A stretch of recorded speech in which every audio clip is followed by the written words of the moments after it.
We looked at various crystal structures that may be possible in case of ceramics. So moving ahead, there are various possible defects or deviation from the perfect lattice known as the imperfections in their ceramics. So those imperfection could be zero dimensional point defects and impurities. The imperfection could be non-stoichiometry. And what exactly is non-stoichiometry means? Suppose you have aluminum Al2O3. So when you have, suppose 1 mole of it, ideally there should be 2 times the Avogadro number, the aluminium, and similarly 3 times the Avogadro number of oxygen. Okay, but what happens, since the Avogadro number is very large, 10 to the power 23, so this maintaining the ratio is not that easy. Okay, even though there is the compound which is Al2O3, but there are always deviations. The deviations from the molecular formula is known as the non-stoichiometry. The non-stoichiometry could be because of the cation's absence or excess, so can be represented as plus minus say delta, and similarly it could be in the anion oxygen in this case minus plus delta. Okay, so any deviation from the perfect compound molecular formula is known as non-stoichiometry. Okay, the effect of non-stoichiometry is redistribution of the atomic charges to minimize the energy. So if there is a non-stoichiometry in the ceramic, then the charges are redistributed in order to minimize the energy. Because if there are two, suppose the cation is absent, so these two negative ions will have a repulsive interaction, and therefore it will increase the energy of the particular site. So there is a redistribution of the charge. There will be some amount of movement of the charge in order to minimize the energy. So the charge neutral defects include the Frankel defects of vacancy interstitial pair of cations, and these Schottky defects could be present. Basically, all these charges are the type of defects that we study in these type of defects appear in the ionic solids. So ceramics are the ionic solids, and so the Frankel, Schottky, vacancy interstitial, these kind of defects are generally present. The defect will appear if the charge on the impurities is not, of course, it's not balanced. Then we'll have the defects. So I'm not going into details of the defects, imperfections. So let us move to look at the different properties of the ceramics in a little detailed manner. So what happens? The ceramics. Okay, so the properties of ceramics include extreme hardness. If you look at hardness, hardness is the property to resist the surface damage. So if you have a material with a certain surface, so if I have this as a surface and you try to indent it, move with this is sharp edge with the indenter, you try to move it, there will be no surface or minimal surface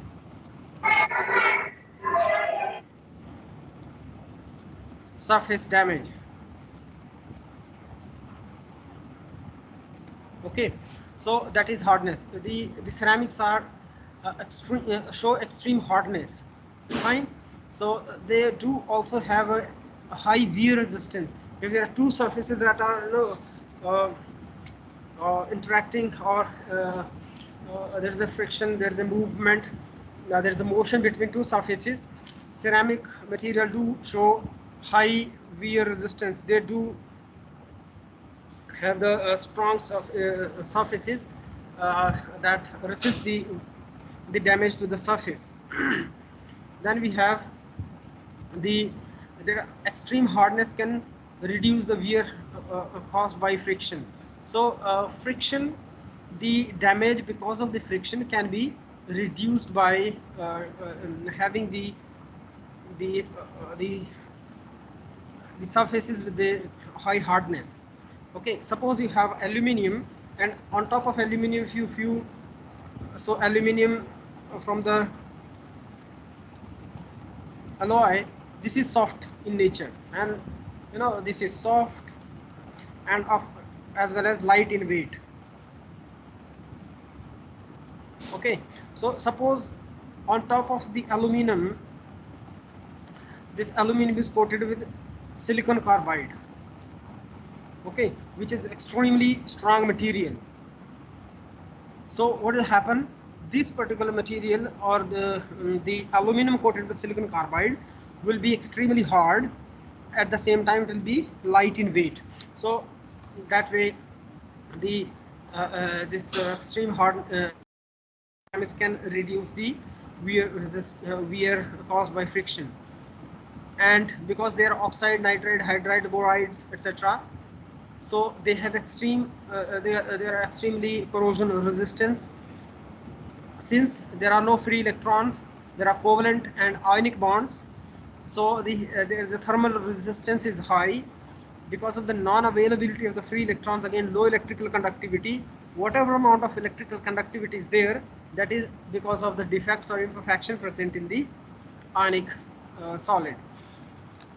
Low thermal conductivity, no thermal expansion again, and then but they have poor thermal shock resistance. Now what is a thermal shock?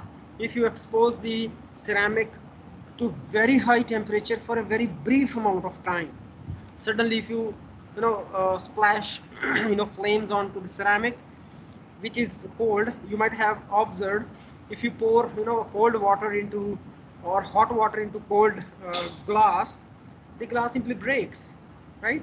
So that is the thermal shock. So because of the very small thermal expansion onto the surface, once the crack has generated onto the surface, then the crack suddenly propagates and the material basically breaks out. So suppose you have this as a surface, this as the surface. So if this surface is exposed to high temperature, so the cracks basically propagates and you have the breakage of the material. The ceramics are basically characterized by low ductility. They cannot be beaten into thin wires or thin sheets, again because the very fundamental nature of the ceramics, that the covalent bond, ionic bond, covalent bond is directional in nature. So the directional nature of the covalent bond basically resists any dimensional change of the material. So they show very low ductility, and because of that only they are brittle, okay, but they have high elastic modulus. That means if you apply stress, we'll see this in mechanical properties. So this is for say ceramics, and this is for metals. This is the stress strain curve. So what it means, high elastic model means this Young's modulus is high, this the slope is high. That means you need a higher amount of applied stress in order to cause a small change in the dimensions. That means they are really strong. Low toughness, the ceramics, so low toughness, what it means, they absorb lesser amount of energy to break, right? Because in the case of the metals, what we observed is the phenomenon of necking. If you pull the metal will not break just like that. There will be absorption of a lot of energy. There, the center portion of the material will thin out. Okay, and this neck formation occurs,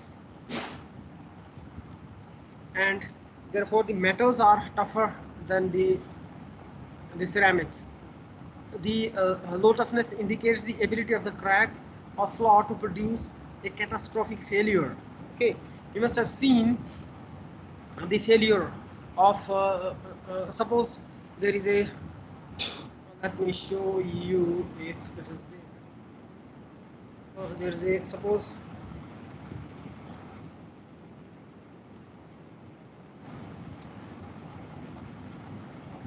if I take, you know, these landslide and all, these are all though there are geo uh, geological events, but in the core of this, the surface, these are all ceramics, whether it's a soil, it's a stone, it's a mountain, it's a road or whatever. These are all ceramics in one or the other form, and you don't get basically any warning that okay, gonna be some the failure of material. Okay, so that is what is known as the catastrophic failure without warning. And because these ceramics are brittle in nature, the crack that formed basically propagate very fast, and material fails very quickly. In contrast, if we have metal do not have this brittle nature, and therefore you always get a warning signal before the metal's failure. So that is a difference in the properties, the behavior of different material. These ceramics do have low density because of their porous structure. We have looked at AX, AM, XP, AM, BN, XP kind of structures, the perovskite, the zinc blend, normal cubic, all sorts of structures. We have seen there is a lot of vacant space in this structure. So because of that, there's a low density or high porosity, and this porosity affects the properties. We have seen the optical properties in case of the transparent alumina, that the porosity actually affects the optical properties. Even the other properties, the kind of properties, uh, the porosity. So whether there is given a amount of uh, uh, the porous material or porous space in the and the lattice is the three-dimensional defect. So if that kind of defect is there, then the property basically changes. uh, these materials do show high strength at comparatively high temperatures. So because again the type of bond that are present in the solid, in the ceramic, so at a high temperature, these the ceramics are generally stable as compared to the metals. So what are the different type of uh, the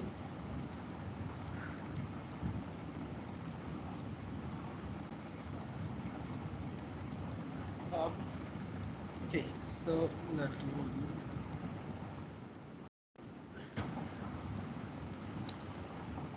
what are the different classes of ceramics? So different classes of the ceramics, for example, glass, based on silica, SiO2, and they have their optical properties. They are used in composite, reinforced constrainers, household applications and all. And then clay products that uh, we are using day in day out in many applications around us. So clay products, refractories, these are again refractory alloys. We have studied when looking at the metal and alloys. So in case of ceramics also, we have ceramic refractories. Again, this indicates towards the ceramics that can be used at very high temperatures. For example, if you are using a uh, uh, you need high temperature for processing of any material. So what are the material that you will be using to construct that particular say furnace or a bricklane or extraction of the material and all. So the material that is used there, they are known as refractories, or in general the ceramics that are stable at high temperatures. Then abrasives, you must have used the sandpaper or cutting tools, and polishing, grinding, etc. All the material that are basically used in those sandpapers and all, for example silicon carbide, tungsten carbide, titanium diborate, titanium nitride, all sorts of these material are ceramics. Okay, suppose you're having a watch.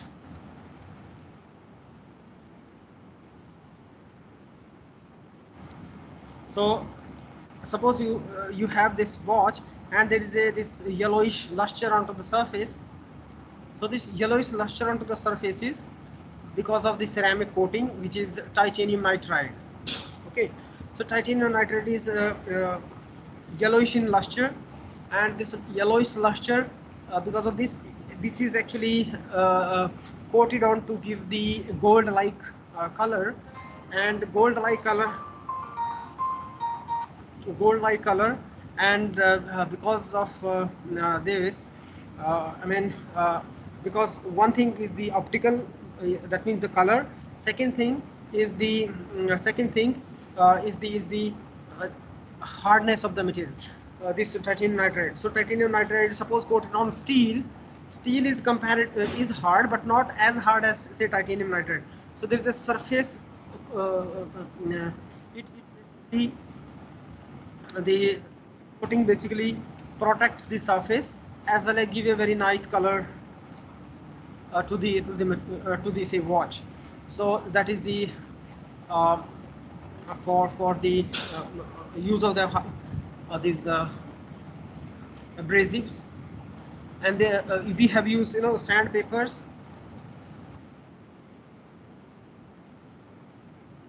So there are also these sandpapers. Sandpapers are used to grind, polish the surface. So these sandpapers are basically coated with these abrasives. So these are ceramics for cutting the materials. The cutting tools that are used, they are coated with the abrasive, and abrasive are again the ceramics. We have cermets. We will look at about the cermets in little detail. This is a composite of the ceramics and metals.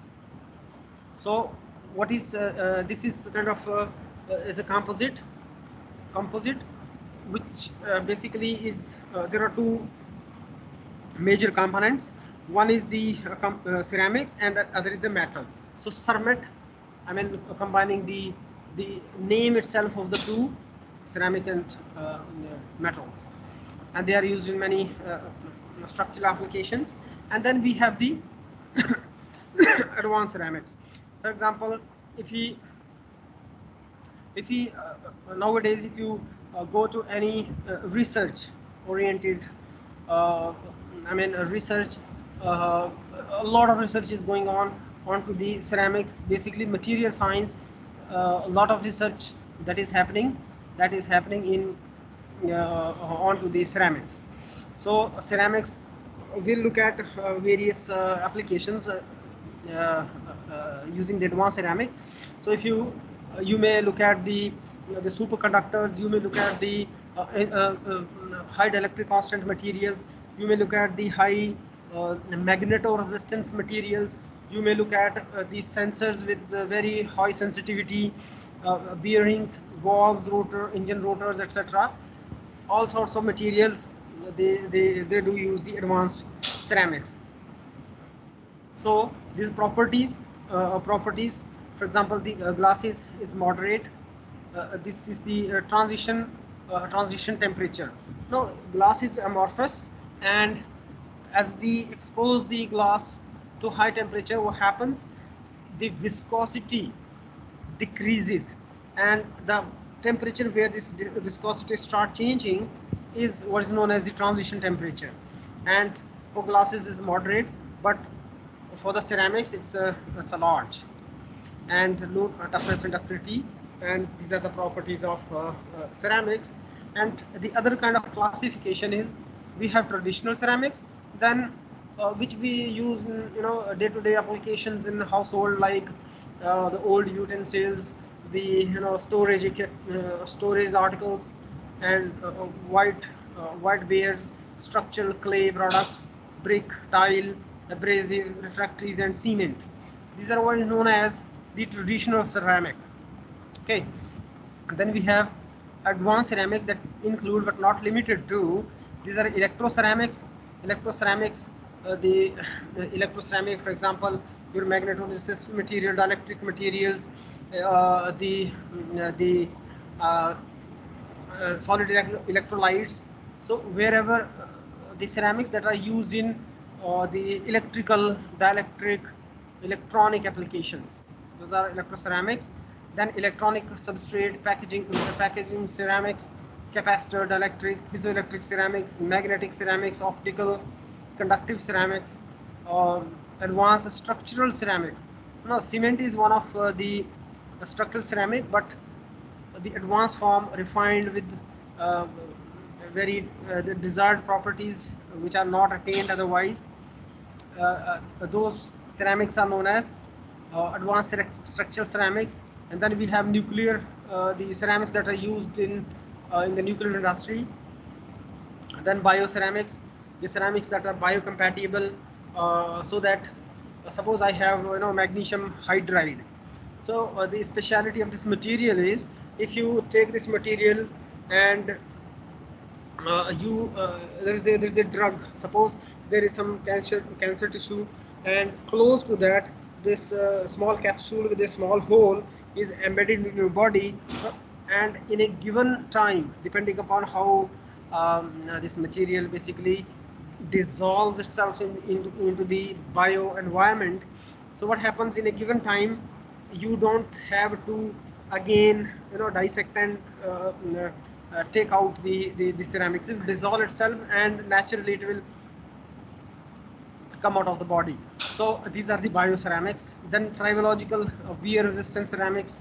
These are suppose silicon nitride, Si3N4, tribological, having the very nice tribological properties. That means the uh, good wear resistance, high hardness, and so on. Silicon carbide, etc. Titanium diboride. These are the tribological ceramics. And then in many automotive applications, there are ceramics that are used. So looking at the traditional ceramics, the older and more generally known as the known type of the clay ceramics are, say, porcelain, brick, earthenware, etc.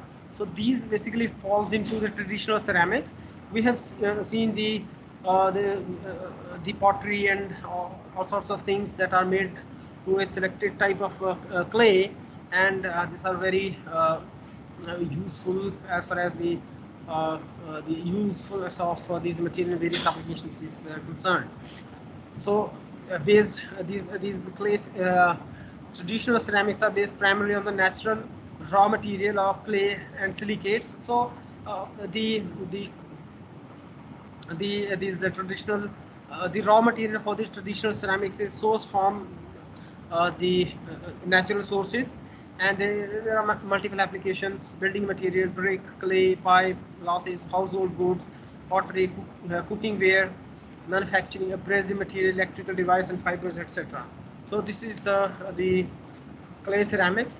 And if you look at the advanced ceramic, this is the bio ceramic implant, useful for the people who do not have their knee. This is the knee replacement basically, so that because of the inert environment, high hardness, wear resistance, uh, these materials can be biocompatible, and such implants can be used in the human body.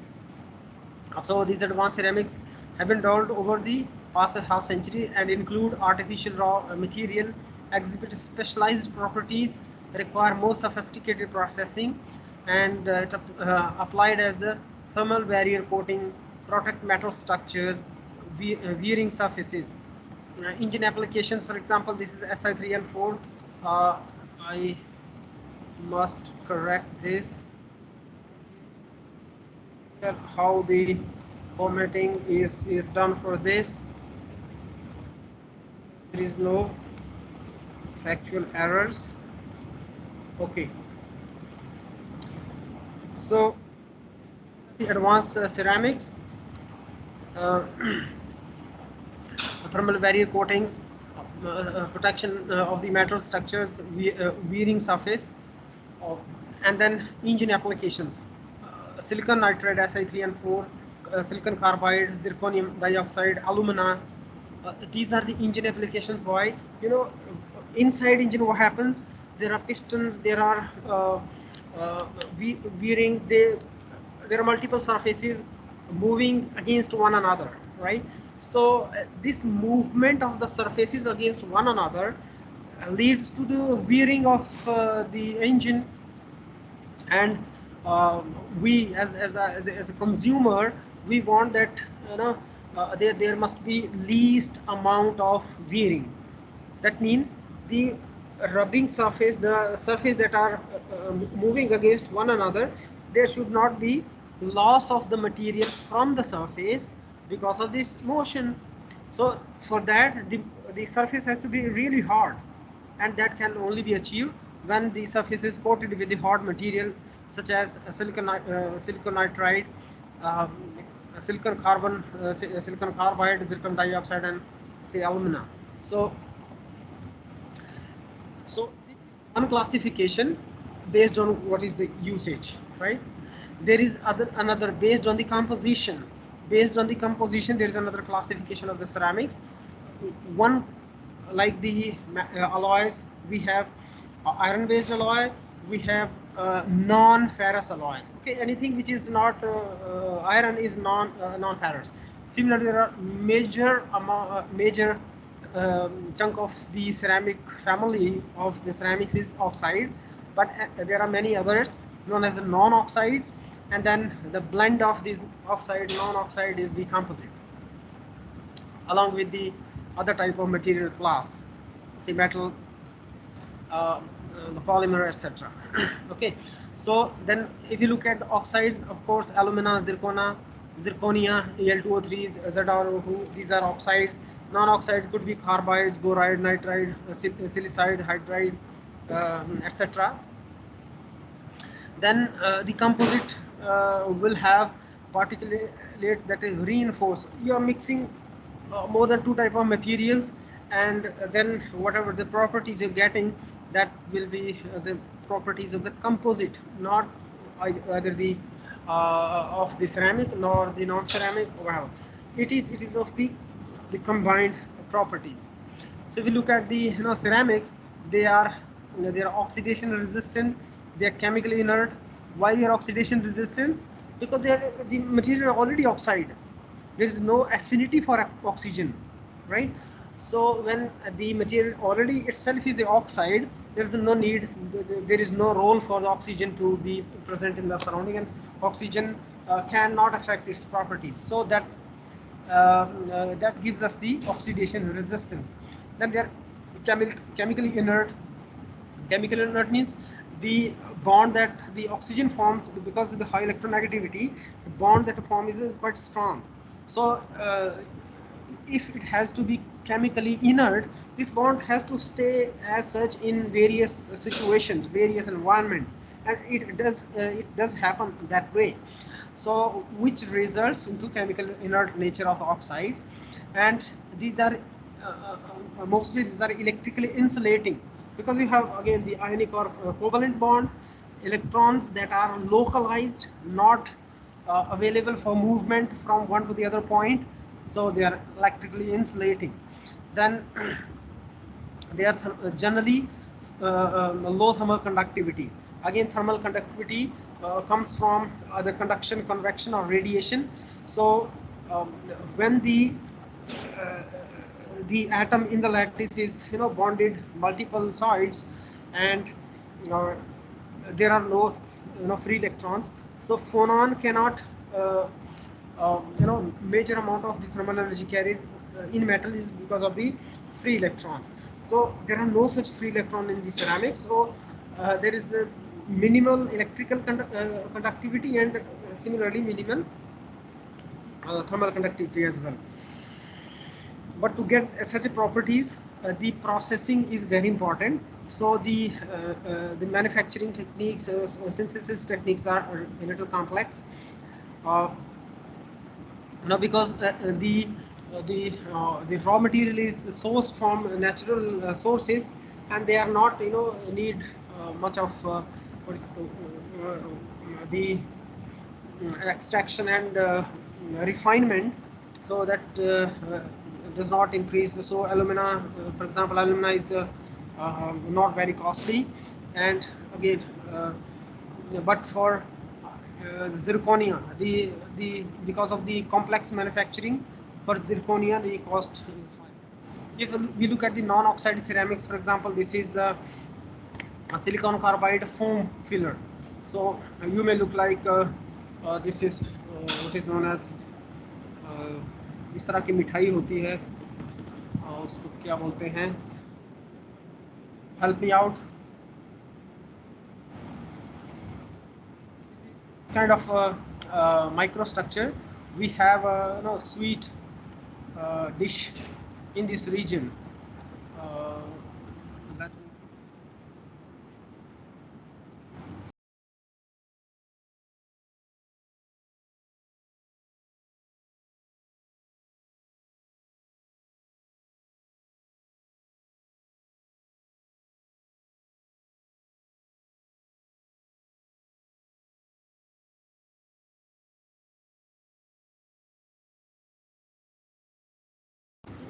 okay, so this is an exercise for you to identify the sweet and have a to look for the taste for the dish and let me know. Okay, so the main point here is, sorry sir घेवर का नीचे वाला part मतलब cream के बिना जो होता है वो इस तरीके की सरफेस का ही होता है. yes, that's the ghevar. Thank you. Yes, sir. So ghevar is a foam, but it is eatable. The one we are showing here, it is not eatable. It's a silicon carbide. You will have a hard time if you by mistake you try to chew it. It's a very strong material, silicon carbide. So this is an example of non-oxide ceramics. Now it is not only oxygen, but the other element that who form very strong covalent and ionic bond that leads to the low oxidation, extreme hardness, and chemical inert nature, and that again some of them have high thermal conductivity, and electrically they sometimes are conducting. Again, the synthesis of such materials is difficult, and whatever is the process that leads to the high cost. If we combine oxide, non-oxide, ceramic with the metal, polymer, etc., what the resultant material that we get is known as the composite. We will look at the composite in more detail, but if you have one of the component as ceramic, then either the metal or polymer, then what we end up having is the ceramic based composites. Now the best example of the ceramic based composite is the helmet you're wearing. Okay, a helmet, there is a very important combination of properties. One thing, helmet is lightweight, right? If the same amount of hardness you need to get from, suppose, a steel, then the steel helmet would be heavy, very heavy as compared to the one you might be using for yourself. So this lightweight along with the high hardness cannot be achieved rather only from the ceramic or polymer or metal.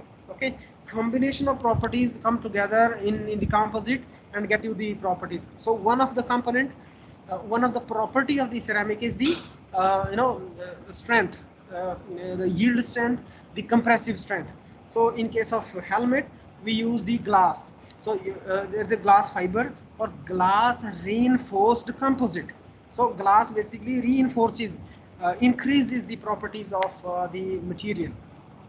So that's a ceramic, glass is a ceramic, so glass reinforced polymer. So if you add glass into polymer, polymer gives the lightweight, and then ceramic gives the strength.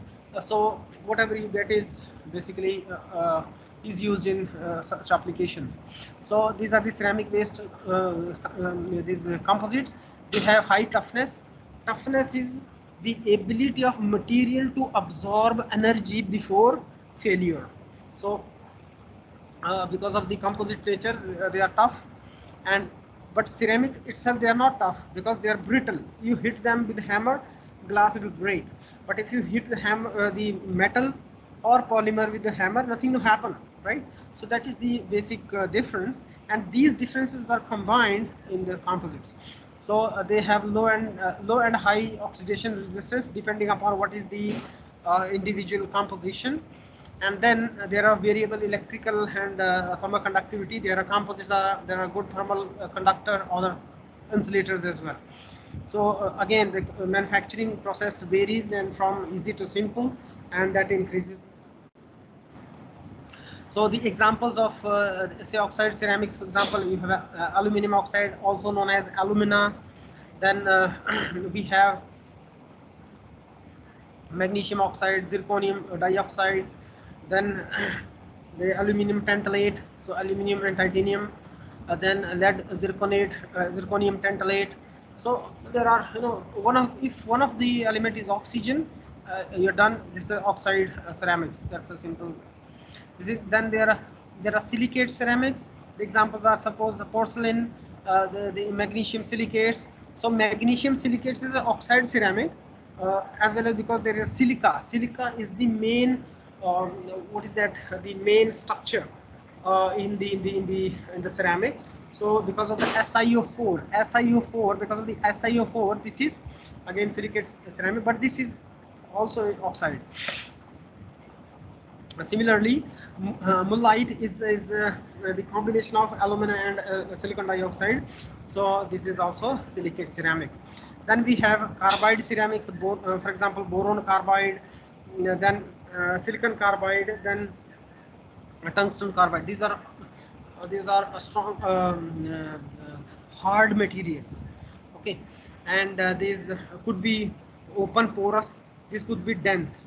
So in open porous, there could be silicate bonded ceramic, then recrystallized or nitride bonded silicon carbide. Then otherwise it could be, if it is dense, then liquid phase sintered, reaction bonded, or isotactically pressed. So there are various processes. See, we have studied about the importance of processing. Processing is very important in attaining certain properties. So all these represents the processing. Okay, sintering, exposing the material to high temperature for a elongated period of time, so that all strains in the defects are basically removed, major as much as possible. And then we have nitride ceramics, silicon nitride, silicon aluminum oxynitride. These are very also very hard materials. Then aluminum nitride. So these are composition based kind of examples of various type of ceramics. And if you look at the state of aggregation, the ceramics can be divided into amorphous and crystalline as the normal material. So I will not go much into these details of these. So there are amorphous, for example, you have sodium oxide, calcium oxide, potassium oxide, etc. And the best example of the amorphous silicon is the photovoltaic, in a photovoltaic applications as shown in the image. So in amorphous, say, glasses, there are various additives that are used, right from silicon dioxide to sodium oxide, calcium, aluminum, boron oxide, etc. And there are various spectrum of the property in which these glasses are utilized, basically from high melting to thermal shock to low melting and so on. So properties can be tuned depending upon what kind of additives are employed. So for example, if we look at in the silica only sodium oxide is added, and there's a small a bit of calcium oxide and the magnesium oxide. So this is having low melting temperature. On the other hand, if you have 99.5% of the silica and nothing of all these additives, then it's a high melting temperature. So there's a spectrum of the properties that can be attained. So if you look at the glass ceramics, this is the temperature time transformation curve. We will look at this curve in more detail, but this is just to show you that if we, this is the graph number 1.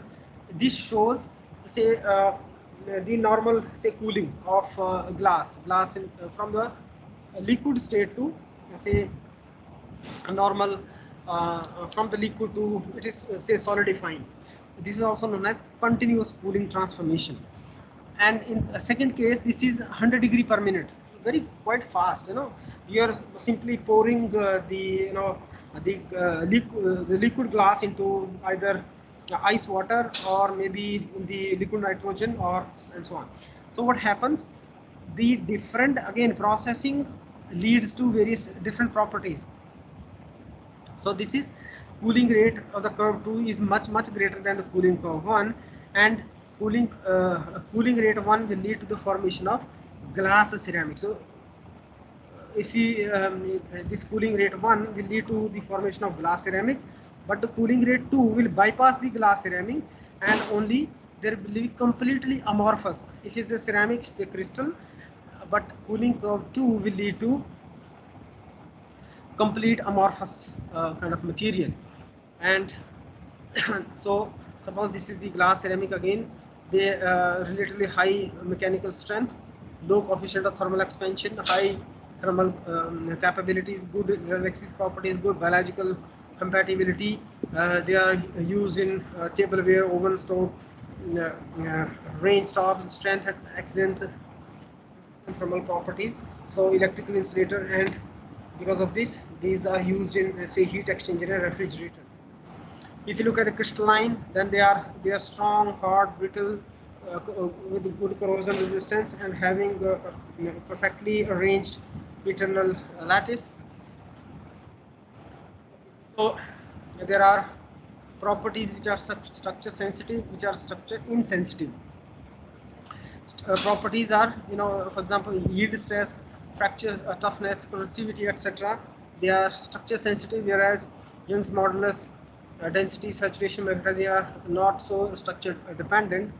And say thermal properties, then heat capacity of the ceramic changes quite a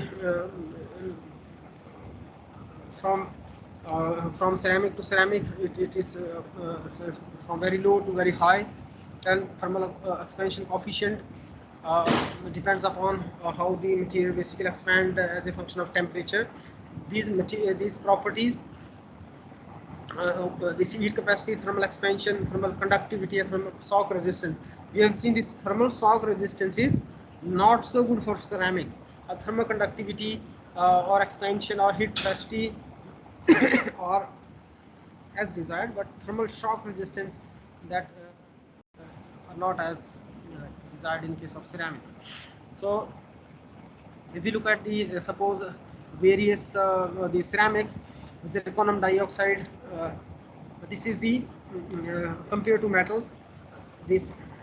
So in case of metals, say stainless steel, the thermal expansion coefficient between metal and ceramics. Also in metals generally, if we there are tungsten carbide, then it is less.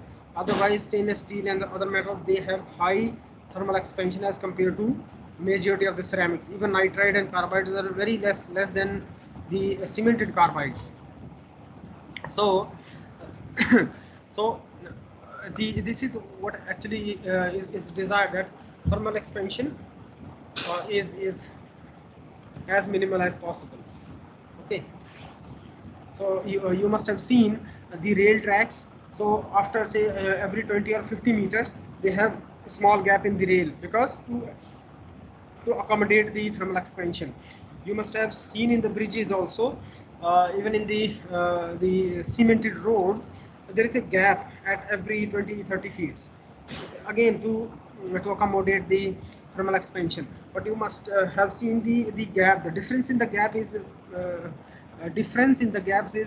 drastic when you look at the ceramic, that means road or the rail tracks. Nowadays, although the the alloys with the minimal thermal expansion have been being used, so that is replacing that noisy tuck tuck tuck tuck sound in the trains. So that is as for the thermal properties. So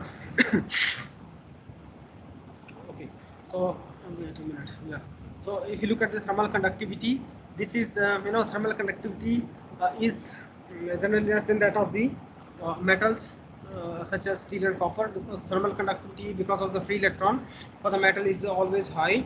And okay, I think it's a time. So we'll take a